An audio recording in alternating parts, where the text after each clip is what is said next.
Well, we're here with my very good friend, Carolyn Blazovsky, and she is the healthy home expert.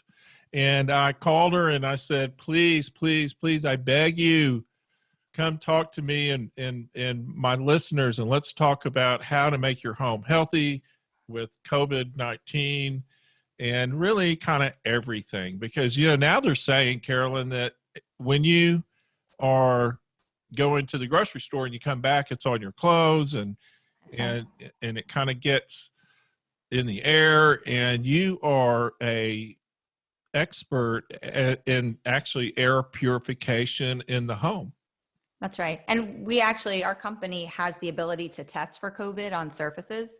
So I think it's important for people just to really understand what's going on, Alex. Like, I think they think this is like a little Pac-Man and it's chasing you all around. And that's not what it is at all. It's basically a particulate. It's some RNA genetic material surrounded by a protein and a lipid, and it gets everywhere when you sneeze or cough. And you really have to sneeze or cough to transmit it. And it lives. The problem is it lives on surfaces and it lives on whatever it lands on, right? Well, it's not really even living. It's kind of not even a living thing. It's just more like, imagine particulate that gets out. Just like in mold remediation or mycotoxin. What's kind of interesting about my career is that all of those years of dealing with these invisible things that we can't see, it's prepared us to deal with this stuff. So it's less scary, I guess. But it gets on surfaces, and then you have to touch the surface and then touch your nose and touch your eyes or your mouth. And that's how this thing, gets in. And every time they tell me not to do that, my eyes start itching. And then you go like this. Yeah, it's not even fair to ask people not to scratch their nose. It's kind of like when you're in the dentist chair, all of a sudden your nose is itching. Itchy, or you want to talk. So you have a program, you have a slide presentation, and we were going to talk about that to kind of give us some tips on things, some ways to protect ourselves in our homes. So let's share a screen here, which I think will help us a little bit. So this is really interesting. I kind of put this together to help people to know what to do in their homes, because our homes have kind of been pushed into the forefront of being the place where we're fighting COVID. I mean, if you're not at the hospital, you're at home, and those are the two places that are really going to be affected. So the big thing I want to talk about, and you and I have talked about this before, is rolling. You definitely don't want it dry. And so you want to maintain between 30 and 50%. Now, with the virus infiltrating our environments, it does a lot, or it's affected more by higher humidity, but you don't want to go too high. So the highest you want to go is like 65%. So if you can go out or, order online and get a little hygrometer, a little RH monitor, don't spend a lot, right? Put it in your environment and try to stay closer to the 65% range with the virus. That's going to help a lot to help. And this helps the virus not survive? Correct. It can't proliferate, but also travel. So like when it's dry and you've got everything dried out, it can fly through the air so much more effectively than when it's humid. So the humidity slows it down, they think. And so the higher the humidity is important, but you don't want to go too high, because you start to get mold and stuff like that. So that's my range in there, 30 to 50%. If you can go up to 65 with the virus, then I'm allowing you to do that currently. The other thing too, as we talked about this briefly, is the shoe aspect. And so you have to have outside shoes that strictly stay outside. The studies currently are showing that a lot of this transmission is happening on the bottoms of feet of the medical professionals. So when they tested inside in China, they actually tested the hospital. The virus was ending up in the pharmacies and places where the patients were. And the reason it was ending up there is because the medical professionals were transmitting it on their feet.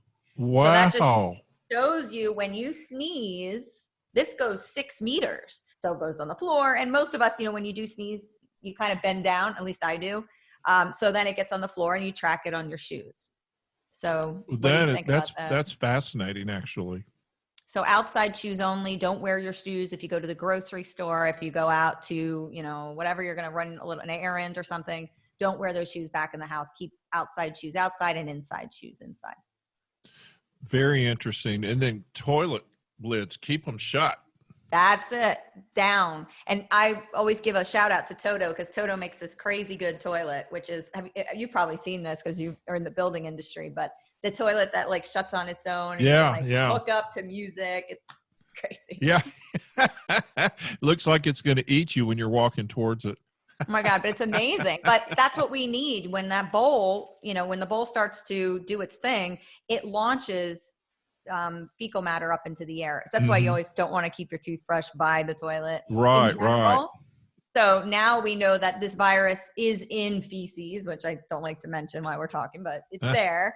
And so I don't think they really know that much about the transmission, but it is important to keep the toilet down now. And then, of course, it also makes sense then after you've used the bathroom to thoroughly wash your hands, which most people do anyway, but just don't forget if you're in a hurry.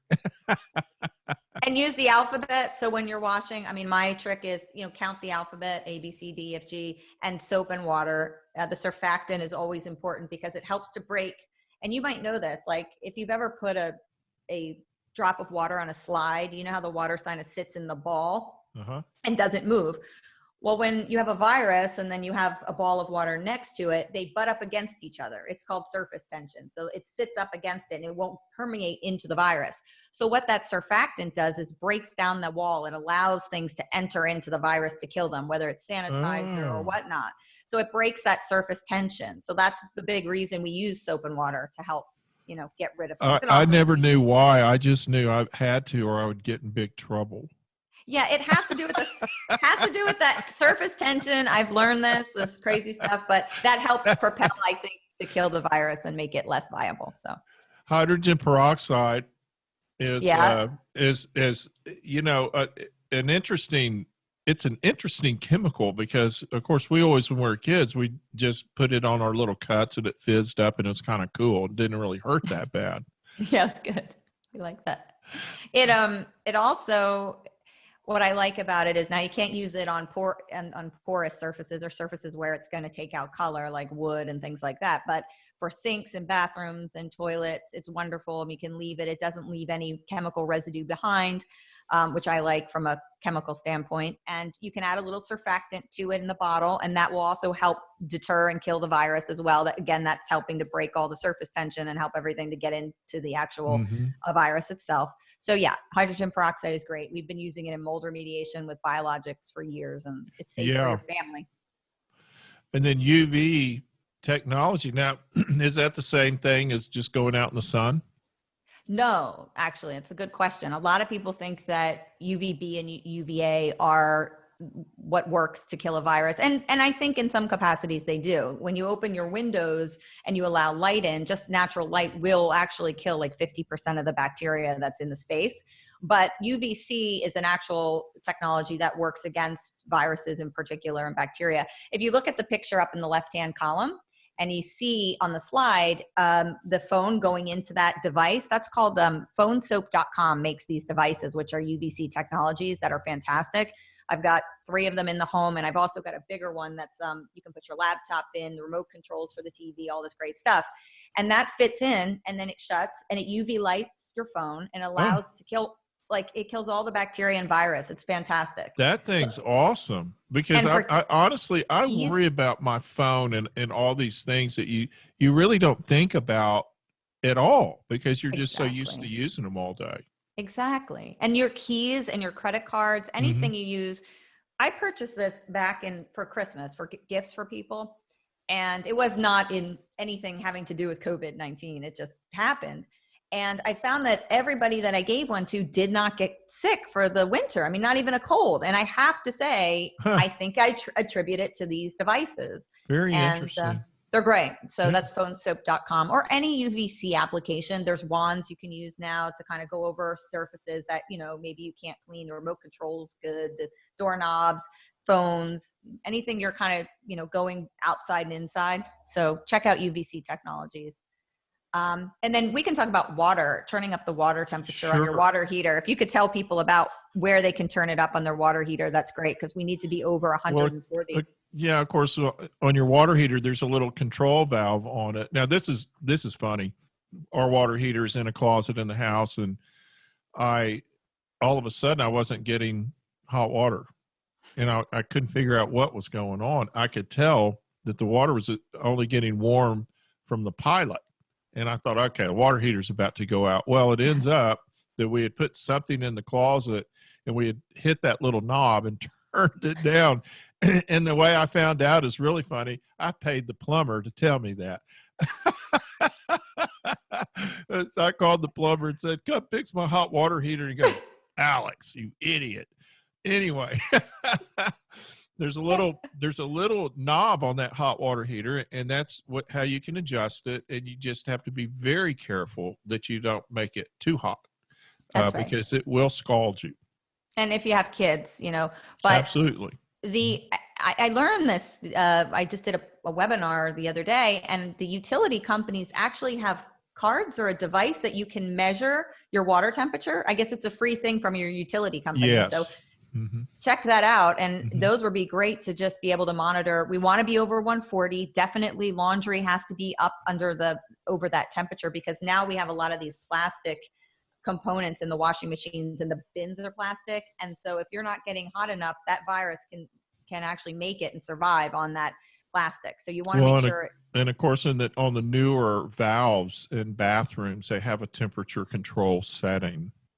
Oh, that's neat. Yeah, so it can only get to a maximum temperature, and that's yeah. You're saying the safety valve. Yes, and that's of course for kids and older people. So, but the thing is, when it comes to killing bacteria and virus and molds and proteins, we need the hotter water temperature. So energy efficiency is not doing us the greatest justice with that application. So can you bypass it if you turn it up through the water heater? You can, right? If you turn the water heater up. Yeah.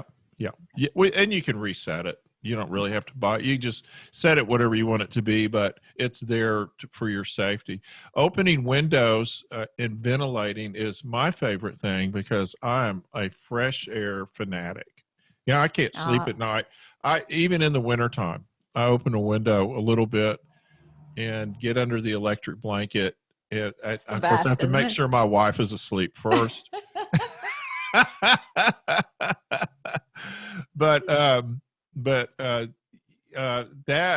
That's interesting to me that's on your list. Yeah. And it's important because fresh air always helps, and high humidity helps, and light helps. We know all these things make a difference. We're not necessarily sure how it's going to play out with the virus, but we definitely know they're good for all types of things. And even when they did studies with Spanish flu, which was the original epidemic, the closest epidemic that we have in time to what we are experiencing now, the patients actually did better who were outside and being treated with fresh air and ventilation. So to me, that's a huge thing. So, get as much fresh air exposure as you can. And vitamin D is good.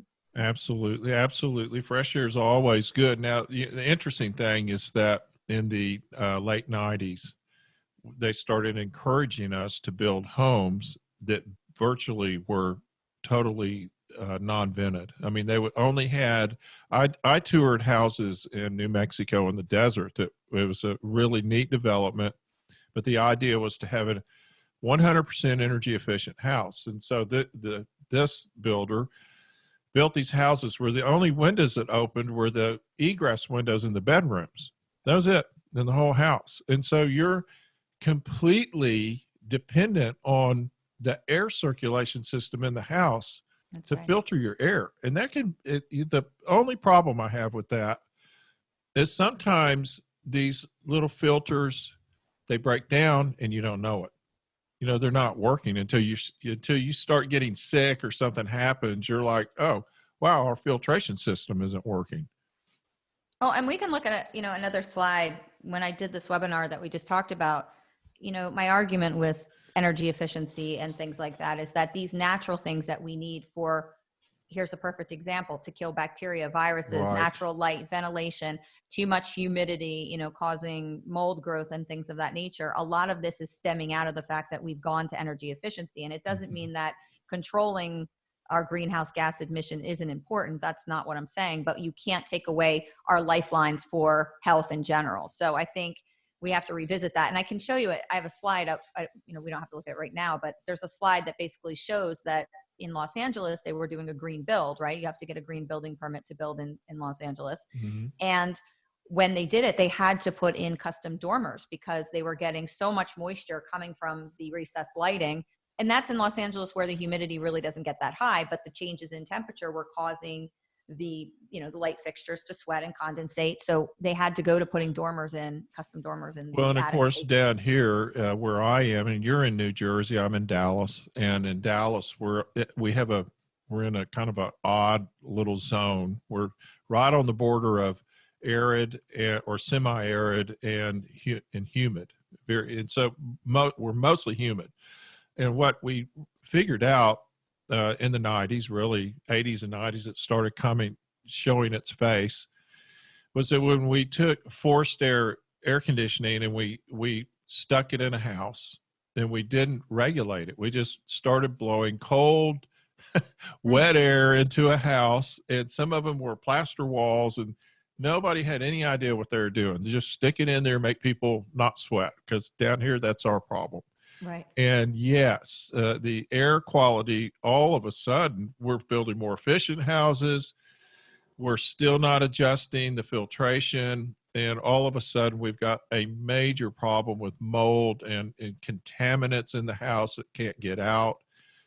Even, of course, the things that we use to build furniture, the chemicals in the furniture, the chemicals in the carpet. All of a sudden, we're like, oh my gosh, we got a problem here. And of course, that's where you come in. And I think how we build and the climate that we build in, and now the climate, nature's throwing us some big whammies. And so in the Northeast, we actually should be building more like they do in the Northwest. We need the bigger overhangs because we're getting so many, the rain, the water, the storms, the intensity of the storms. So we need bigger overhangs to protect the building envelope. We need bigger gutters. And they went in the 80s and 90s in the Northeast to no, flat building, no gutter, no protection at all. So it's just become, a real interesting issue. But I definitely think we need to be building for climate, not necessarily. And well, you know what? All we have to do is look at how our ancestors built, because it's precisely how they built. They didn't have air conditioning, and they built to the climate. It's all they knew how to do. And I took an 1800s house. I think you'll find this fascinating. I just took like a square room. So I did like a 10 by a 10. And then I wanted to see how much percentage they used in that for lighting and ventilation. I use the windows as my sort of consider the windows as the vent. And so we went from 24% in, say, a 10 by 10 room in the 1800s, even 1950s, up to 1950s. Then all of a sudden the 60s and the 70s came and we went to 8%. Right. So that just shows you the big decline. And that's huge. That's almost, that's a really big problem. So especially when our bodies are used to, in the climate, we need that ventilation. Yeah. I ran into that for years in remodeling because we were introducing forced air into houses that were built in the 20s and 30s or turn of the century. And when the walls may not have insulation in them. That's right. No insulation in the floors, very minimal, if any, in the attics. But they were breathing really well. I mean, they were operating fine. They didn't rot. They didn't have mold. They didn't have problems. No. And then we realized that it was all that fresh air and breathing that was keeping the house and the occupants healthy. That's and right. we took it away. Let's just take that away. We don't need that. Who cares? It's crazy. And I don't get it. Like, I mean, I understand. I think it's an economic thing. I think everybody wants to make money. So they've got, if you're just using wood and plaster and lathe, it's more about the labor that's going to cost more to create it versus the product. And I think people want to be involved and make money. And I don't begrudge anybody that, but when it comes to building, we really need some kind of governing system because these homes are just so toxic on so many levels. And it's evolving. Of course, our building codes have changed dramatically to make things more energy efficient. And now we're having to, by making it more efficient, we just create a whole nother environmental issue inside the house. And so that's where, people like you come in, and you actually do investigations in houses, don't you? Correct. Yes. And so you have let's talk about some of your systems that you use. And so, The other thing, well, I kind of want to see if I have a slide up here to kind of Okay. show you, because I think we've got a really good one that'll kind of help us. So just bear with me 1 second. Let me share my screen with you. See if this will help us a little bit. These are some, you want to do technologies that we kind of utilize. Sure. So I think this is a good one. Oh, yeah.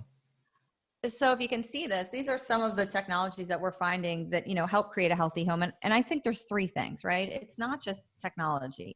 We have to build properly. That's, in my opinion, it's more of a passive system, right? Whether you're doing passive solar, but you want the house to work with you and to work with all the ventilation issues and the sunlight issues and all of those things.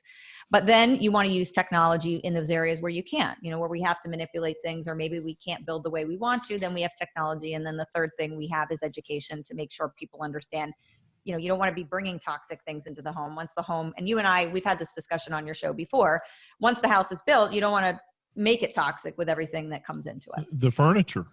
Exactly. Furniture. I mean, it could be your kitchen products you pick, your cabinetry. I mean, all of it. I mean, sometimes a builder gets done and they'll say, okay, we're going to do the kitchen. You're in charge of the cabinets, and people bring in all kinds of fiberboard and engineered flooring. And formaldehyde was a huge problem for a long time when we had to go, and then we had to change plywood and all kinds of products that we never knew they have formaldehyde in them. I didn't know. And they still do. I mean, most products that are built in the United States, formaldehyde's used like candy. And so it's in everything. And when I test homes, I compare it to a European standard, and we run, double, sometimes triple what the Europeans run for formaldehyde, just because of the way we build in this country. So it's important to recognize. And formaldehyde, for people who don't know, it is a carcinogen. But it also is naturally occurring. So when you build a home in general, it's in wood naturally. So you're going to have an elevation. You just don't want to add to that elevation when you're doing construction. Right. Of course. Yeah. So it's a natural thing. It's not that you can really avoid it altogether when you build, but you need to monitor it closely. These are like different projects. These are actually real projects that we've worked on. And I like to show people because it's, interesting for people to see, but these are dehumidification systems, basements that we've done. So you can tell from that basement on the left-hand corner with the sump pit, I'm real particular about how my basement's going to look if you, if you do one. And this house up in the left, we did a whole dehumidification system in like a bunker area. They had a bunker actually under the ground, which was kind of cool. And we had to put a whole dehumidification. And these are also can be ventilation systems that go in. They have dual purpose. So if you get one that has a vent. Yeah. So we have, and it's interesting because where you are up in the Northeast, then you have basements. Of course, down here, we don't. Attics are your problem. We're getting a few more of them, but we have attics. But so what we started doing is completely sealing the envelope of the house with foam and making them super, super tight, super efficient. And we are having to spend a lot more time like you do. It's the same thing, only different. That's what I've always told my homeowners when they're asking me why I did something different. I go, it's the same thing, it's just a little different. Just a little bit.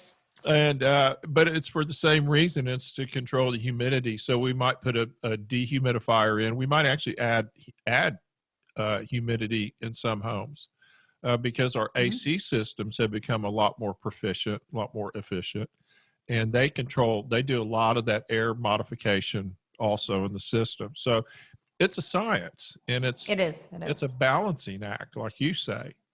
Oh, absolutely. And in the attics too, that becomes tricky for you guys because I've seen when you seal that attic up so tight, then you really have to control that humidity in that space. So you have to use something mechanical. If you're going to make that built part of your building envelope, which is what we do with the basement, similar, same thing. And I've done homes with attics. If that all becomes one space, then you have to condition it. If you're going to tighten it up, you've got to watch the RH in that space. Absolutely. And around your ductwork. And, in your neck of the woods, people have to service their air conditioners because they're running so much more frequently than the Northeast. You have to service regularly, like at least twice a year. You've got to have the drip pan cleaned out, your coil cleaned, and your filters and, everything. Yeah. And of course, that's what we recommend is twice a year, having somebody come out and check it. And again, because we're using, now I'm like you, I love passive. I like everything passive. I want my ventilation passive, everything. Mhm. but that's just not going to work in some houses. That's And right. one of the problems with having a mechanical system, a mechanical filtration system, or somehow you're depending on that in combination maybe with a dehumidifier, whatever it is, then sorry, my timer went off. Ah, okay, time's up. Dismiss. Sorry. No When you worries. have all that stuff going, you don't necessarily know if it's not working. And the only way you're going to know is by having that system serviced. That's right. That was And that whole 5 minutes. well, and also I think a lot of these companies can monitor if they put, I like to see the sensor systems. I don't find they're so accurate when they're depicting like what kind of chemicals are coming in, Alex, but I find Sure. that they could be accurate in telling us about humidity and Uh-huh. servicing. So I think these big box makers have to kind of look at what they're doing with sensoring and then make it more applicable to really real life situations. And because they're important, the sensors, but I don't know if we're censoring the right thing. Let's talk real quick, and we've got about a minute or two, a couple minutes. Let's talk about your air testing system that you've got, because I Okay, so love them. yeah, so hold on. Should we go to a slide again? Because it's Mhm. easy when we look at our slides, if we can. So this is There it the is. yeah, and I have it here behind me too, but it's easier to see it. That's the pump system, and anyone can order this. You go to examinair.com. I think now it's so great because you can't have an inspector come out and check your air quality and check things. So this, you can just do it yourself. It's got 3 samples that you take inside the home, 1 outside. So you get a baseline. You get everything included. We're going to look at your particulate levels, which we know contribute to disease. We're going to look at your mold counts, your dust, your dander counts. So all of that is in there. And what I like is that when you are trapped in your home with any kind of, virus that could potentially be affecting you, you don't want to be exposed to mold too.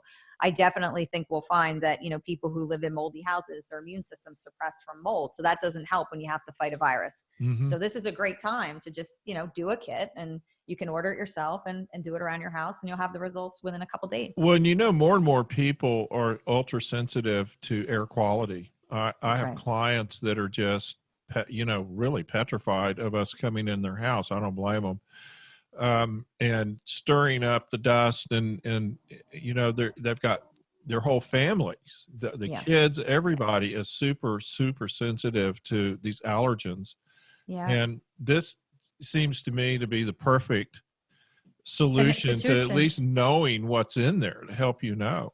Exactly. And then you don't have to stir up everything. And then if you have a problem, then, you may have to stir it up to address it, but at least you could leave the house or, not be around. I worked really hard. This was something that I developed after going out and seeing houses and being involved with houses for a long time. And we're doing another one too. It's going to be the Examinair 2, and that's going to be formaldehyde and a VOC. Wow. So, wow. That one will be busy. Yeah, they're both it makes it easier for a builder too. You don't have to, you can do this, and when you're on a job, or maybe you want to make sure you don't have a problem after the build, or that's interesting. Yeah, that's interesting. Yeah. Hey, thank you so much for coming and spending the day with me. You're so awesome. You're an amazing lady. I adore you. So. And you're brilliant, and I adore you too, incidentally. This is the only way we can hug anymore. Communicate. It's so nice though, like to see people. I'm like, oh my God, I get to see Alex. At least we have some like, interaction. You're you're so wonderful. And it's myhealthyhome.com. myhealthyhomeexpert.com. Oh, Healthy Home Expert. It's right over your head. Healthy Home Expert. Oh yeah, there. I see it now. Actually, if you type in My Healthy Home, you'll get us. myhealthyhome.info. You can find us. We come up. So either one of those two. Carolyn Blazovsky. I said it right. Alex Guthrie. You're so amazing. Thank you so much. And we're going to do this again. Yep. Anytime. But not soon enough.